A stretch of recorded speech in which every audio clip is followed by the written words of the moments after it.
बहुत स्वागत आप सभी का। आप देख रहे हैं आपका प्रोग्राम कहानी कुर्सी की। मैं हूं सौरभ शर्मा आपके साथ। हमारे साथ हर्षवर्धन त्रिपाठी जी, विजय त्रिवेदी जी, विनोद अग्निहोत्री जी और समीर चौगांवकर जी मौजूद हैं। अब बात करते हैं जरा आजम खान की। आजम खान साहब अब खुलकर बोल रहे हैं। 23 महीने जेल में रहे, मंगलवार को बाहर आए थे। उस दिन बहुत ज्यादा उन्होंने कुछ से बात नहीं की। जेल से आने के बाद बाहर निकलते ही तो बिल्कुल भी नहीं की थी, लेकिन फिर थोड़ी दूर जाकर जहां जहां रास्ते में समर्थक मिले कुछ कुछ कहते गए। अब वो मीडिया से बात कर रहे हैं। उम्मीद थी पहले कि आजम खान से उनको रिसीव करने के लिए, मिलने के लिए सीतापुर जेल के बाहर खुद अखिलेश यादव भी जाएं। वो नहीं गए, ऐसा नहीं हुआ था। इसका मलाल आजम खान को है और ये उन्होंने अपनी बातों में साफ जता भी दिया। आजम खान ने कहा कि भाई मैं कोई बड़ा नेता नहीं हूं, बड़ा नेता होता तो बड़े नेता आते मुझे लेने के लिए। मैं छोटा नेता हूं तो छोटे नेता लोग आए मुझे लेने के लिए। लखनऊ से सीतापुर की दूरी है 88 किलोमीटर, 1.5 घंटे का रास्ता, लेकिन अखिलेश यादव वहां नहीं गए। लखनऊ से रामपुर की दूरी है 330 किलोमीटर। अखिलेश यादव रामपुर अब जाएंगे।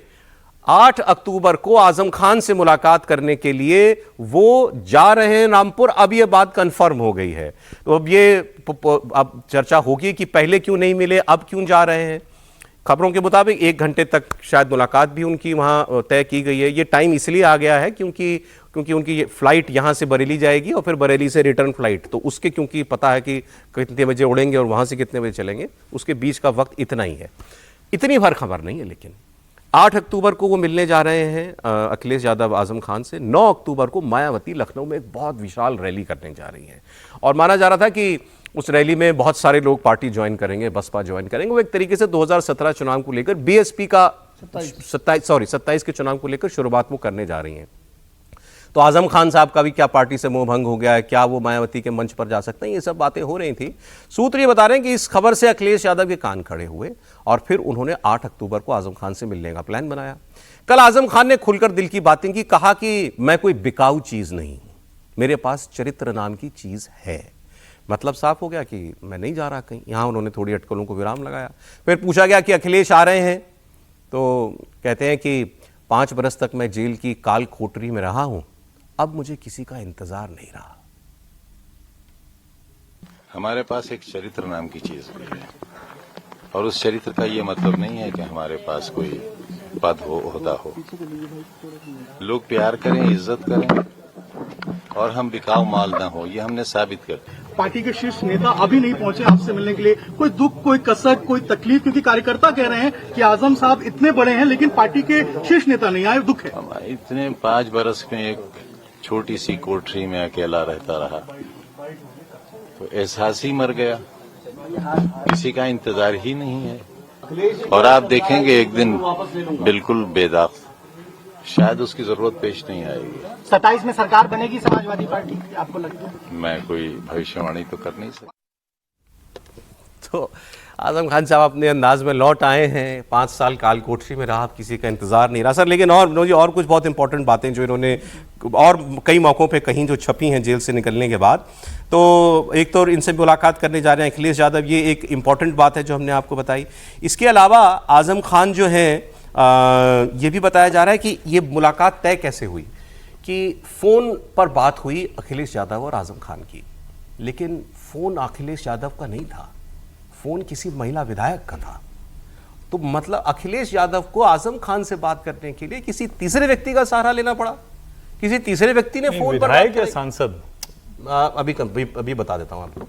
विधायक या सांसद, कोई नेता, कोई थर्ड पर्सन ने, रुचि वीरा का हो सकता है, थर्ड पर्सन ने बात कराई। लेकिन अखिलेश यादव ने सीधे फोन पर बात नहीं की। अब सर नाम नहीं है मेरे पास, लेकिन यह है कि बातचीत जो हुई है वो किसी तीसरे आदमी ने कराई है।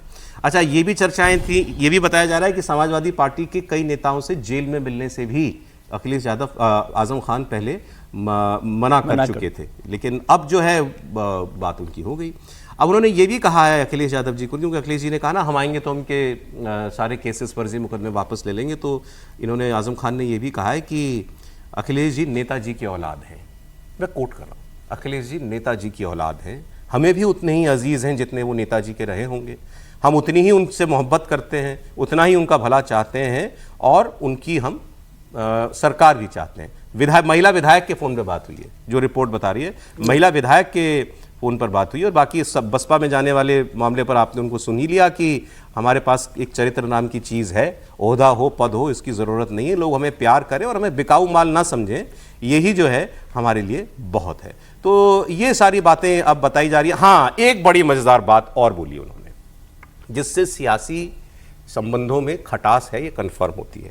उनसे ये कहा गया कि साहब मुरादाबाद के जो सांसद थे पुराने एसटी हसन, वो माने जाते थे कि उनसे इनकी नहीं बनती ज़्यादा, तो उनका टिकट कट गया था पिछली बार और उन्हीं को मिला था जिनका भी रुचिवीरा को माना जा रहा था। रुचिवीरा आजम खान की पसंद थी वहाँ प्रत्याशी के तौर पर। तो ये बात उनसे हुई जेल से बाहर आने के बाद, तो उनका जवाब ये था, जब मैं रामपुर में अपने आदमी को टिकट नहीं दिला पाया तो किसी और सीट पर किसी का टिकट कैसे कटवा सकता हूँ।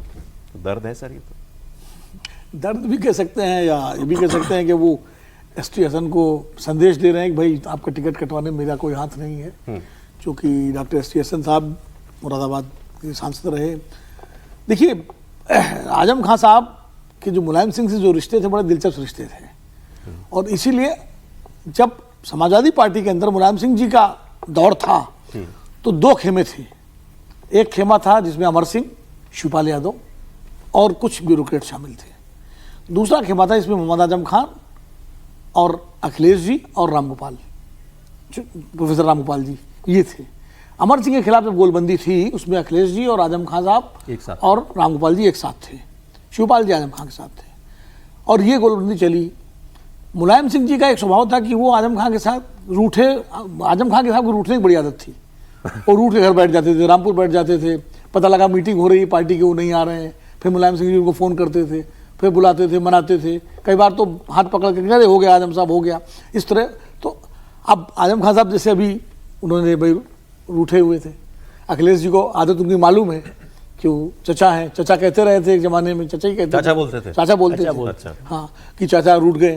तो उन्होंने फ़ोन किया, अब खुद फ़ोन किया या करवाया किसी विधायक से, जो भी तरीका रहा हो, क्योंकि कई बार क्या होता है ना कि वो सीधे फ़ोन करने में शायद संकोच भी करते रहे हो कि मान लीजिए फ़ोन नहीं उठाया या नहीं तो इससे भाई किसी के थ्रू करवाओ। बात हो गई कुल मिला के। आजम खान साहब को ये लग गया अखिलेश आएंगे उनसे मिलने, जो वो चाहते थे मिलने आए, यानी उनका ईगो जो है वो अब ईगो सेटिस्फाइड हो गया कि वो लखनऊ नहीं गए, अखिलेश जी उनसे मिलने आएंगे। तो अखिलेश जानते हैं कि एक बार अगर आजम खान साहब का ईगो सेटिस्फाइड हो गया तो फिर आजम खान साहब उनके साथ हैं, कहीं छोड़ के नहीं जाएंगे। क्योंकि मिजाज, मैंने कहा कल भी कहा था, मिजाज और तेवर आजम खान साहब का है कि वो रूठते हैं तो उनको मनाने वाला चाहिए। मायावती की पार्टी में चलता नहीं है, बीएसपी में, और उन्होंने साफ ही कर दिया, हाँ, चरित्र नाम की भी कोई चीज होती है, और कोई ऐसा वैकल्पिक पार्टी उत्तर प्रदेश में है नहीं जहां वो जा सकते। अभी ये लग रहा है कि आजम खान साहब कहीं नहीं जा रहे। एक मिनट बस, चरित्र नाम की चीज है तो मतलब दूसरी जगह चरित्र वाले नहीं है। चरित्र मतलब छोड़ के चले जाते, तो अरे ये कहाँ लिखा है कि छोड़ के जाना चरित्रहीन हो जाना है या चरित्र गड़बड़ हो जाना है? भाई जब वहां जाएंगे तो उसी चरित्र के साथ रहेंगे, पॉलिटिकल मजबूत पॉलिटिकल कैरेक्टर की बात की अपनी, इनको मजे लेने हैं। नहीं, अरे पॉलिटिकल कैरेक्टर भी भाई, वो अगर जाएंगे तो वहां मायावती जी के साथ मजबूत उसी पॉलिटिकल सपाई रहेंगे। वैचारिक चरित्र की बात हो रही है भाई, हर आदमी वैसा नहीं होता है, घर बदल दे। लेकिन एक कहानी इंटरेस्टिंग समीर जी मुझे बता रहे थे अभी ना कि फोन वाली बात जो है, भाई देखिए बात तो मुझे भी अजीब लगी कि कोई थर्ड आदमी क्यों बात करा रहा है अखिलेश जी और आजम खान साहब? नहीं, अखिलेश यादव को ने डायरेक्ट फोन किया था, इनके वाइफ को फोन किया था, तंजीमा फतमी को फोन किया था, 2 बार फोन लगाया लेकिन दोनों बार बात हो नहीं पाई। अच्छा। पत्नी ने बात नहीं कराई, आजम खान ने किया, बात नहीं हो पाई। उसके बाद अखिलेश यादव ने पार्टी के नेता को बोला और फिर अखिलेश की बात की व्यवस्था की गई। अखिलेश यादव ये सुनिश्चित करना चाहते थे कि भाई जेल से छूटकर आए हैं तो कोई ऐसा बयान न दे दे जो पार्टी के लिए बड़ा एक परेशानी का सबब बन जाए, या सीधा सीधा संदेश चले जाए कि आजम खान अखिलेश यादव से या समाजवादी पार्टी से नाराज है, वो कोई बड़ा कदम उठाने की तैयारी कर रहे हैं। तो मुझे लगता है कि अखिलेश यादव ने उनसे बात करके सुनिश्चित करने की कोशिश की होगी और उनको थोड़ा नॉर्मल करने की कोशिश की होगी। लेकिन अब आजम खान है, वो तो अपने आप को रामपुर का शेर और समझते हैं, तो वो ये कहना चाहेंगे कि भाई 5 साल भले ही में 23 महीने जेल में बंद रहा, तो जेल में बंद रहने के बाद भी शेर जब बाहर आता तो वो शेर ही रहता, उसका व्यवहार तो वही रहेगा। तो वो चाहते होंगे अखिलेश से कि उन्हें पार्टी के अंदर वही रुतबा और वही सम्मान मिले जो मुलायम सिंह के समय उनका पार्टी के अंदर हैसियत थी। अखिलेश यादव ने उस हैसियत को लगभग खत्म कर दिया। अखिलेश यादव से उन्होंने कहा कि यार रामपुर से चुनाव लड़ो, अखिलेश यादव ने मना कर दिया 2024 का, अखिलेश यादव ने वहां से चुनाव नहीं लड़ा। वो जिसे टिकट दिलवाना चाहते थे रामपुर से, अखिलेश यादव ने उसको टिकट नहीं दिया, दिल्ली से भेजा, और आजम खान के तमाम विरोध के बाद भी वो उम्मीदवार वहां से जीत जाता है। तो अखिलेश यादव ने जिस तरीके से आजम खान को पार्टी का नजरअंदाज करना शुरू किया और एक नई मुस्लिम लीडरशिप तैयार कर दी, इकरा हसन को तैयार कर दिया उन्होंने, बर्क साहब अब तैयार हो गए हैं और दूसरे मुस्लिम लीडर आ गए हैं, तो आजम खान को लग रहा है कि भाई जो मुलायम सिंह के समय अकेला मुस्लिम चेहरा मैं था पार्टी के अंदर, अब अखिलेश यादव युवा नेतृत्व को लेकर आ रहे हैं, न इसमें मेरे लिए जगह है न मेरे बच्चों के लिए इसके अंदर जगह है। अब मुझे लगता है कि वो अखिलेश यादव से जब मिलेंगे तो अपना पार्टी के अंदर अपनी क्या हैसियत होगी, बहुत 23 साल जो जेल में रहे उसका पूरा हिस्सा वसूल करेंगे सूद के साथ। अच्छा। मुझे लग रहा है कि वो ऐसे शर्तें रखेंगे अखिलेश के सामने कि वो बताएंगे कि भाई मैं बाहर आया हूं तो टिकट डिस्ट्रीब्यूशन 2027 में होगा, तो अब किस हिसाब से देखने बटेगा? वाली बात इतनी रह गई है, ये तो क्लियर कर दिया कि मैं कहीं नहीं जा रहा, सपा में हूं। कितने पॉलिटिकली एक्टिव होंगे अखिलेश, उनको कितनी स्पेस देंगे, क्या वो अपने पुराने रोल में वापस आएंगे, ये पता चल जाएगा। और इससे बिहार यूपी के आने वाले इलेक्शन के अंदर एक नया तेवर जरूर जुड़ेगा। और आजम खान अगर पूरी तरीके से एक्टिव हो गए अगले इलेक्शन से पहले, तो आप मानिए कि फिर ये लड़ाई जो है एक बहुत बड़े हिस्से के अंदर वो एक फैक्टर बन जाएंगे। मैं अगली खबर आपको बताता हूं। अगली खबर आपने कल देखी थी लेह की। लेह जला, 4 लोगों की मौत हो गई, 50 से ज्यादा लोग जो हैं वो घायल हुए थे। आज भी वहां पर तनावपूर्ण हालात हैं, लेकिन लेह आज शांत है। आज वहां कर्फ्यू भी लगा है, आज वहां बंद की भी कॉल थी। अर्धसैनिक बल जो है वहां जगह जगह पर तैनात कर दिए गए हैं। इस पर गृह मंत्रालय की तरफ से बड़ा बयान आया। गृह मंत्रालय ने लद्दाख में हुई हिंसा के लिए एक्टिविस्ट सोनम वांगचुक को जिम्मेदार ठहराया। सोनम वांगचुक अभी अनशन पर बैठे हुए थे और उन्होंने कल अपना अनशन तोड़ दिया इस हिंसा के बाद। गृह मंत्रालय ने कहा है कि सोनम वांगचुक ने भीड़ को अपने भड़काऊ बयानों से उकसाया। कई नेताओं द्वारा भूख हड़ताल खत्म करने की अपील करने के बावजूद सोनम वांगचुक ने अनशन जारी रखा। उन्होंने अरब स्प्रिंग स्टाइल में विरोध प्रदर्शन के उत्तेजक बयान दिए। साथ ही नेपाल में जेनजी के विरोध प्रदर्शनों का हवाला दिया। इसी के बाद भीड़ ने अनशन स्थल से निकलकर बीजेपी कार्यालय और फिर सीईसी लेह के सरकारी कार्यालय पर हमला किया। आपको बता दें लद्दाख को अलग राज्य का दर्जा देने की मांग को लेकर सोनम वांगचुक 10 सितंबर से अनशन कर रहे हैं, लेकिन कल लेह में हुई हिंसा के बाद सोनम वांगचुक ने अपना अनशन खत्म कर दिया है। लेकिन देर रात गृह मंत्रालय ने बयान जारी करके पूरी हिंसा के लिए उन्हीं को जिम्मेदार बताया। हालांकि सोनम वांगचुक इस आरोप से इनकार कर रहे हैं। उनके मुताबिक केंद्र सरकार स्थानीय लोगों की मांग को लगातार नजरअंदाज कर रही थी, इसीलिए लोगों के अंदर गुस्सा था। इलेक्शन के स्टेज को हमने पॉलिटिकली सैनिटाइज्ड रखा था। हमने कभी किसी कांग्रेस के या किसी भी पार्टी के किसी भी नेता को कभी भाषण देने का मौका ही नहीं दिया। तो ये कहना भी गलत होगा कि हमारे स्टेज पे किसी ने कहा हो। बाकी मैं फिर कहूंगा, किसी भी पार्टी के किसी नेता में ये शक्ति, ये कमांड नहीं है कि वो 4-5 हजार युवकों को इस तरह निकाल पाए। ये उनके फ्रस्ट्रेशंस का नतीजा था। ये हमें मानना चाहिए, नहीं तो हम फिर दोबारा गलत रास्ते पे जाएं। ये जो उन्होंने कहा ना, किसी और पार्टी के पास इतना बेस यहां नहीं है कि वो 5000 लोगों को निकाल पाती है, कांग्रेस के लिए कह रहे हैं। क्योंकि बीजेपी ने कांग्रेस पार्टी को भी इस हिंसा में शामिल बताया और बताया कि कांग्रेस के लोग, कांग्रेस के कुछ काउंसलर वो हिंसा को भड़का रहे थे। और जो सरकार के सोर्सेस से पता चला है, उनका ये कहना है कि सबसे बड़ा सवाल तो ये है कि जब हम अभी 6 अक्टूबर को मिलने वाले थे, हाई पावर्ड कमेटी जो सेंटर की है वो लद्दाख के रिप्रेजेंटेटिव से मिलने वाली थी उनकी मांगों को लेकर, उससे पहले फिर ये कल का हंगामा जो है, वायलेंस जो है वो क्यों हुआ, इसको जेनजी के साथ क्यों जोड़ा सोनम वांगचुक ने। जेनजी ने तो अभी क्या अराजकता फैलाई नेपाल के अंदर, वो आप देख ही रहे हैं। तो इसलिए वो इसके लिए इनको जिम्मेदार बना रहे हैं। अब अलग राज्य की मांग को लेकर लेह में अनशन 10 सितंबर से चल रहा है, लेकिन हिंसा कल ही क्यों भड़की। बीजेपी ने इसके लिए राहुल गांधी को जिम्मेदार बताया, आरोप लगाया कि राहुल जेनजी के जरिए देश में हिंसा भड़काना चाहते हैं और लद्दाख में उन्होंने एक सैंपल टेस्ट किया। जनता के माध्यम से हम जीत नहीं सकते हैं, इसलिए देश को तोड़ने का काम करते हैं। जो बांग्लादेश में हुआ, जो नेपाल में हुआ, जो अभी फिलीपींस में हो रहा है, उस प्रकार की परिस्थिति को देश में किस प्रकार से लाया जाए, उसके लिए बार बार राहुल गांधी भड़काने का काम कर रहे हैं। यह किस प्रकार का नेतृत्व है कांग्रेस पार्टी का?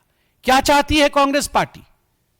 मगर एक बात कान खोल के कांग्रेस पार्टी भी सुन ले, एक बात कान खोल के राहुल गांधी सुन ले, यह हिंदुस्तान है, यह भारतवर्ष है। यह कांग्रेस का ही प्रोटेस्ट था। और आप देख सकते हैं कांग्रेस के काउंसलर स्टानजिंग सेपांग, ये है कांग्रेस के काउंसलर स्टानजिंग सेपांग ये अपर लेह वार्ड से काउंसलर हैं, ये मेन इंस्टिगेटर हैं और अपने कार्यकर्ताओं के साथ ये किस प्रकार बीजेपी जिम्मेदार बता रही है सोनम वांगचुक और कांग्रेस को। सोनम वांगचुक कह रहे हैं कांग्रेस ये काम करा नहीं सकती, ये लोगों का एक नेचुरल गुस्सा था जो फूट करके सामने आया। आज अमित मालवीय बीजेपी के नेता, उन्होंने एक वीडियो, पुराना वीडियो भी डाला सोनम वांगचुक का, क्योंकि वो लद्दाखी भाषा में है तो इसलिए मैं इसको समझ नहीं पाया। लेकिन वो ये आरोप उन्होंने ये लगाया कि इन्होंने लोगों को ये कहा था मास्क पहन करके उतरना प्रदर्शन करने के लिए, और वो मास्क कैसे पहनना है, मुंह छुपाना है, ये ट्रेनिंग दे रहे थे लोगों को सोनम वांगचुक, ऐसा बीजेपी आरोप लगा रही। कौन है इसके पीछे? देखिए, सोनम वांगचुक इस देश में क्योंकि एक पिक्चर ने मशहूर कर दिया, और पिक्चर ने तो जिसको मशहूर करती है उसकी प्रतिष्ठा उस तरह की होती है या नहीं, कई बार ये सवालों के घेरे में रहता है। लेकिन अब भारतीय जनता पार्टी क्या आरोप लगा रही वो अलग बात है, वो राजनीतिक तौर पर है, वो जो भी भाजपा को करना है वो करें। लेकिन गृह मंत्रालय जब कोई बात कहता है तो उसको मैं गंभीरता से लेता हूं। और फिर मुझे भी 2 वीडियो दिखे हैं। एक वीडियो वो जिसमें बाकायदा कहा जा रहा है कि 6 अक्टूबर को हमें जाना है सरकार से मिलने के लिए, लेकिन अभी जब हमने कहा तो सरकार ने कहा कि 25-26 तारीख में जो हाई पावर्ड कमेटी है उनके लीडर वो मिलेंगे गृह मंत्रालय के अधिकारियों से। 25-26 यानी आज और कल। 24 तारीख को ये सब होता है, 24 तारीख को वहां से निकलकर लोग जाते हैं, नंबर 1। दूसरा, आज और कल मीटिंग होनी थी, आज और कल की मीटिंग थी 25-26 में। 26 का प्रपोजल था, ये बाकायदा तो उस मंच से बताया गया 26 तारीख को होना था, यानी कल ही होना था, पहला। दूसरा, सोनम वांगचुक का बाकायदा भाषण है जिसमें वो कह रहे हैं कि अरब स्प्रिंग की तरह, नेपाल की जेनजी क्रांति की तरह, बांग्लादेश की तरह, उस तरह से हम लोग जिसको कहते हैं कि प्रतिकार करेंगे, प्रतिरोध करेंगे। सोनम वांगचुक के पहले के जो भाषण हैं वो भी अगर आप देखें तो बहुत साफ साफ इसी तरह से कहते हैं कि आपको सड़कों पर निकलना पड़ेगा अपने अधिकारों के लिए, सबके लिए। लेकिन फिर सीक्वेंस जब देखते हैं तो ये तीनों के थोड़ा पीछे जाइए तो 2019 के पहले तो ये कोई पूर्ण राज्य की मांग ही नहीं थी। मांग क्या थी? मांग ये थी कि लद्दाख को अलग केंद्र शासित प्रदेश बनाओ। ये मैं ऑन रिकॉर्ड बात कह रहा हूं, अब तो सुनने में अच्छा लगता है कि भाई पूर्ण राज्य का दर्जा। उमर अब्दुल्ला ने कंफर्म कर दी, उन्होंने कल कहा कि जब जम्मू कश्मीर को यूटी बनाया, लद्दाख यूटी बना, तो लद्दाख के लोग तो जश्न मना रहे थे, जश्न मनाया, पूर्ण राज्य की मांग ही नहीं थी इनकी। और सोनम वांगचुक ने बाकायदा बयान दिया था कि प्रधानमंत्री नरेंद्र मोदी ने जो बरसों से लद्दाखी लोग चाहते थे हम जम्मू कश्मीर से ना हमारी संस्कृति मिलती है, ना हमारा किसी भी तरह से कुछ नहीं मिलता है जी। अब उसके बाद क्या हुआ? 2018 में इनको जमीन दी गई थी Himalayan institute of alternate learning के लिए, अभी वो कैंसिल हो गई। अब इस सब को आप जोड़कर देखिए, और मैं तो ये सवाल कर रहा हूं सरकार से और गृह मंत्रालय से कि सोनम वांगचुक अगर भड़का कर ये भाषण कर दे रहे हैं, कांग्रेस के 2 पार्षद अगर ये कर दे रहे हैं जैसा आरोप लग रहा है, अब तक वो लोग गिरफ्तार जिम्मेदार सोनम वांगचुक हैं, आप भी उन्हीं को जिम्मेदार नहीं, अगर ये स्थितियां तो लगता ही है।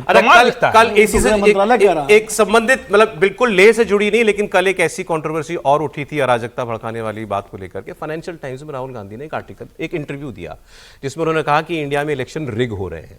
अब वो बाकी बहुत सारी चीजें हैं क्योंकि वो उन्होंने इंटरव्यू फॉर्मेट में नहीं छापा है, आर्टिकल फॉर्मेट में छापा है। अंत में उन्होंने कहा है कि Gandhi said his party's strategy is to challenge the integrity of India's electoral system by building public pressure। खतरनाक है। ठीक है, आगे उन्होंने कोट किया, राहुल गांधी को कोट करते हुए कहा, we are playing the game of mass mobilization, that is the only way we have। Mass mobilisation करना है वोट चोरी या सिस्टम रिग्ड है के खिलाफ। अब बीजेपी कह रही है तो खुला प्रमाण है कि अराजकता चाह रहे हैं देश में, चाहते हैं बांग्लादेश बनाना। देखिए, मास मोबिलाइजेशन अराजकता ही हो ऐसा तो नहीं होता, part of democracy, democratic system है ना ये तो, ठीक है। अब वो क्या कर रहे हैं, राहुल जी तो बहुत लंबे समय से ये रिग्ड वोट को लेकर कैंपेन चला रहे हैं, अलग अलग तरीके से, कभी ईवीएम को लेकर, कभी इलेक्शन कमीशन पर मसले को लेकर, वो अलग है। 2 चीज़ों को अलग अलग देखिए। सोनम वांगचुक जो कह रहे हैं ये बात ठीक है कि पहले तो 2019 में जब यूटी का उसको दर्जा दिया गया तो बहुत सेलिब्रेशन वहाँ पर हुआ था लद्दाख में, लेकिन ऐसा तो होता है ना, आप एक चीज़ मांगते हैं, एक चीज़ मिल जाती है तो आप उसके आगे बढ़ते हैं। ये थोड़ी होता है कि अब आपने ख़त्म कर दिया। जम्मू कश्मीर को देखिए, उमर अब्दुल्ला का आपने बयान लिखा तो अब उमर अब्दुल्ला ने बयान में आगे क्या कहा? उमर अब्दुल्ला ने कहा कि भाई वहाँ पर तो वो नहीं मांग रहे थे और आज स्टेटहुड की बात कर रहे हैं, वहाँ इतना प्रदर्शन हो रहा है तो जम्मू कश्मीर को तो प्रॉमिस किया था, स्टेट थे, ठीक बात, वो स्टेट उन्होंने बोला कि आप, तुम्हें लग रहा है हमें धोखा दिया तो हमें सोचो कि हमें कितना बुरा लगेगा। तो इसको भी थोड़ा सा आगे ध्यान रखिए कि फिर आगे कुछ उसका कोई रेफरेंस बाद में निकल कर आए। मैं ये नहीं कह रहा कि वो वार्निंग के तौर पे करे, लेकिन एक रेफरेंस वो भी है। और ये कहना कि नहीं उस दिन तो खुश थे, तो वो बात नहीं होती ना, आगे बढ़ता ही है। स्टेट पहले आपको मिल गया, पहले हो रहा था कि स्वायत्त परिषद बनाई जाए, लद्दाख की ऑटोनोमस बॉडी बनी, ये हुआ, फिर उसके बाद यूटी पर आ गए। आप कहेंगे पहले तो आप ऑटोनोमस बॉडी मांग रहे थे, वो नहीं है। और अरब स्प्रिंग स्टाइल क्या होता है, सरकार ने कहा कि अरब स्प्रिंग स्टाइल है, तो अरब स्प्रिंग स्टाइल तो खुद साबित करती है कि वो नॉन पॉलिटिकल मूवमेंट है। आपको पता है अरब स्प्रिंग स्टाइल क्या है? अरब स्प्रिंग स्टाइल में सारी अरब कंट्रियों में कई देशों हाँ, में जो है फिर वो 2010-11 में, सत्ता उखाड़ फेंकी हाँ, गई। लेकिन वो सब नॉन पॉलिटिकल थे। सबसे ज्यादा विश्व में हुआ था। नॉन पॉलिटिकल या नॉन वायलेंट क्या कह रहे हैं? नहीं, नॉन वायलेंट उसमें था, वायलेंस भी थी, मिक्स था दोनों। नहीं, लेकिन अरब स्प्रिंग स्टाइल में आप कहें या तो कांग्रेस के साथ है, मैं कांग्रेस पर जा नहीं रहा, लेकिन दो चीजों में कंट्राडिक्शन है। ठीक है। यदि आप अरब स्प्रिंग स्टाइल कह रहे हैं तो आप कह रहे हैं कि एक नॉन पॉलिटिकल सपोर्ट का मूवमेंट है। सर ब्रेक ले रहे एक लाइन से, ज्यादातर तानाशाही के खिलाफ बरसों से जो सत्ता में जमे लोग थे उनके खिलाफ वो आंदोलन थे। सारा तहरीर चले अब ये फायर तो जो था, वो पूरा ये तो अभी विवाद लंबा चलेगा कि लेह में किसने किया, क्यों किया, और इस पर सरकार भी अब कुछ ना कुछ जांच बिठाएगी।